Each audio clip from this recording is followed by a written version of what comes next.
Muy buen día, queridos hermanos. Les doy la bienvenida a este su rincón del diácono y lo recibo con mucho afecto y cariño para poder meditar juntos la palabra de Dios en este martes 15 de julio, quincenita. Para los que trabajan todavía y que reciben hoy su lana, cuídenla, aprovechenla y utilícenla bien.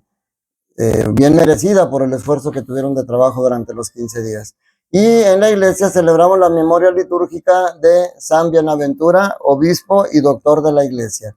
Y las lecturas que vemos, pues bueno, continuamos, iniciamos el Éxodo el día de ayer y hoy le damos continuidad, entrando ya de lleno en lo que es la historia de Moisés. Los días anteriores en el Génesis veíamos la historia de los primeros patriarcas, Abraham, Isaac, Jacob, José, y ahora vamos a empezar con los grandes profetas, empezando por Moisés. Ya veíamos ayer cómo el nuevo faraón tenía miedo de cómo el pueblo de Israel crecía tanto y reconocía que eran más fuertes que ellos. Y sin embargo, el pueblo de Israel no tenía esa visión porque, pues bueno, ellos estaban agradecidos de haber sido recibidos en Egipto y ya cuando acordaron los estaban martirizando como esclavos. Y finalmente dio una orden muy dura al faraón, que mataran a todos los niños recién nacidos, que los echaran al agua para que se murieran, que solamente salvaran a las niñas porque las necesitaban como esclavas. Y entonces, hoy empieza diciéndonos el libro del Éxodo, capítulo 2, primeros 15 versículos, de un matrimonio de la tribu de Leví que tuvieron un bebé, un niño. Entonces, ese niño, dice, viendo que era muy hermoso, lo tuvo escondido durante 3 meses. O sea, la familia, mientras pudieron, lo estuvieron cuidando, pero después ya era imposible. Y sabía que si los egipcios se daban cuenta de la existencia de ese niño, lo iban a matar. Entonces, lo que hacen es ponerlo en una cesta y lo ponen al mar. Sí lo echan al mar, como dijo el faraón, pero bien protegido. Y la hermana va a ver qué fin tiene ese niño y tiene la suerte, entre comillas, porque es Dios quien mueve todos los hilos para que se cumpla su plan de salvación. Este niño es rescatado por la hija del faraón. La hija del faraón que está bañándose lo ve y lo rescata. Se da cuenta que es un niño hebreo. Y entonces la hermana, bien lista, se acerca y le dice, ¿quieres que consiga a una nodriza del pueblo de Israel para que te lo críe? Y ella le dice que sí. Y entonces fíjense cómo Dios va enderezando las cosas que la gente empieza a hacer malas. Porque entonces Dios, la hija del faraón permitió que la mujer hebrea, que realmente era la mamá del niño, lo cuidara mientras crecía. Y finalmente la hija del faraón lo adoptó y lo puso por el nombre Moisés, que significa de las aguas lo he sacado. Es hermoso porque Moisés nos narra la historia de Moisés, de cómo va creciendo con una doble identidad, porque él sabe que es hebreo, pero está siendo reconocido también como hijo del faraón, como hijo de la hija del faraón, y tenía sus privilegios, pero él, al darse cuenta de cómo su pueblo era oprimido, pues empezó a sentir en su interior, yo creo, esa comezón, ese deseo de ayudar a su pueblo. Entonces, cuando ve que un egipcio está maltratando a un hebreo, como ve que no hay nadie, pues se lanza sobre él y lo mata. Pero después, cuando él quiere intervenir entre un pleito entre dos personas de su pueblo, le dicen, ¿por qué te metes entre nosotros? ¿Nos quieres matar igual que al egipcio? Entonces se llenó de temor, porque dijo, sin duda ya todo el mundo lo sabe. Y efectivamente el faraón se enteró de lo sucedido y buscó a Moisés para matarlo.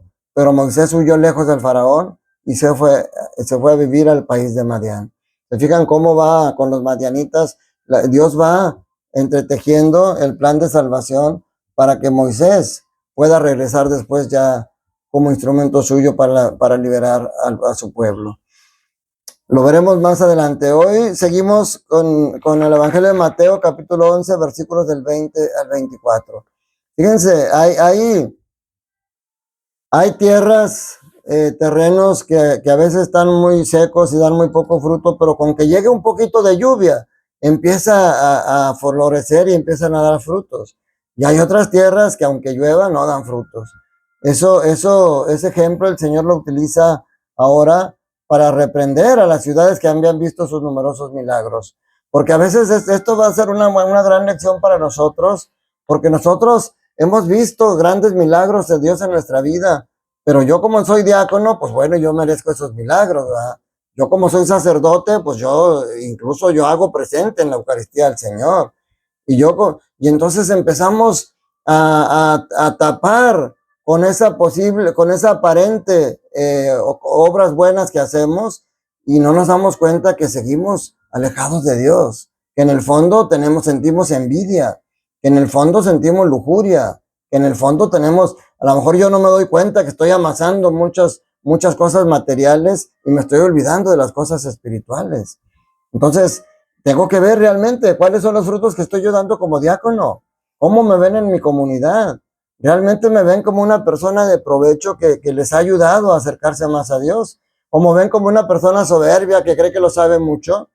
Bueno, es el momento de cuestionarnos, porque el Señor nos va a pedir cuentas. Pone como ejemplo hoy el Señor ciudades que fueron muy bendecidas, que fueron testigos de los grandes milagros. Dice a Corazaín, a Betsaida y a Cafarnaúm, les dice que ustedes fueron testigos de los milagros. Cafarnaúm fue el lugar donde Jesús creció. Él hizo innumerables testigos entre ellos, y sin embargo no se arrepintieron, siguieron sus malos comportamientos.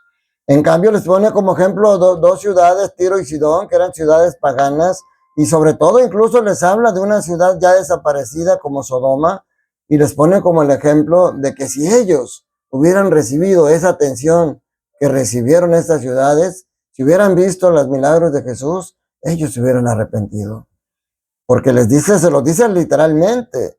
Les dice, ay de ti Corazaín, ay de ti Betsaida, porque si en Tiro y Sidón se hubieran realizado los milagros que se han hecho en ustedes, hace tiempo que hubieran hecho penitencia, se hubieran cubierto de sayal y de ceniza. Pero yo les aseguro que el día del juicio será menos riguroso para Tiro y Sidón que para ustedes. Y a Cafarnaúm le dice, ¿crees que serás encumbrada hasta el cielo? No, serás precipitada en el abismo. Porque si en Sodoma se hubieran realizado los milagros que en ti se han hecho, quizá estaría en pie hasta el día de hoy. Pero yo te digo que será menos riguroso el día del juicio para Sodoma que para ti. Porque al que más se le da, más se le exige. Imagínense que a mí me diga, ay diácono, si en la familia de fulanito que se dedica a robar hubieran hecho milagros como los que se han hecho en ti, ellos ya se hubieran arrepentido quizá. Y sin embargo tú, que has sido presente, que has visto la presencia de Dios en tu vida, no te arrepientes. Qué duro que el Señor me dijera eso.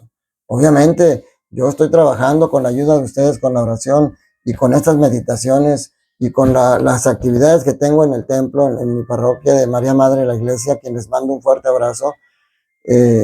Yo estoy tratando de dar esos frutos que el Señor quiere de mí. Y esa es la reflexión que tenemos que hacer el día de hoy ustedes. Primero, que realmente seas honesto y que veas, ¿ha estado Dios presente en tu vida? ¿Has sido tú testigo de los milagros o de la presencia de Dios en cada uno de los instantes de tu vida? Yo creo que tu respuesta va a ser que sí. Yo no sé cuántos años tengas yendo a la iglesia cada domingo, a veces hasta entre semana, pero lo importante es que veas si esa relación con Dios, esa cercanía de Dios en tu vida está dando verdaderos frutos. Y yo siempre lo digo en la familia porque es el centro de todo. La familia es donde se educan nuestros hijos, que son el futuro de la iglesia, el futuro de un país. Entonces, si tus hijos perciben tu casa como un hogar, donde se sienten amados por ti y por tu esposa, donde se sienten apoyados y comprendidos, donde se sienten reprendidos también cuando se necesita enderezarlos, ellos están creciendo en un lugar seguro y tú estás dando buenos frutos en tu vida.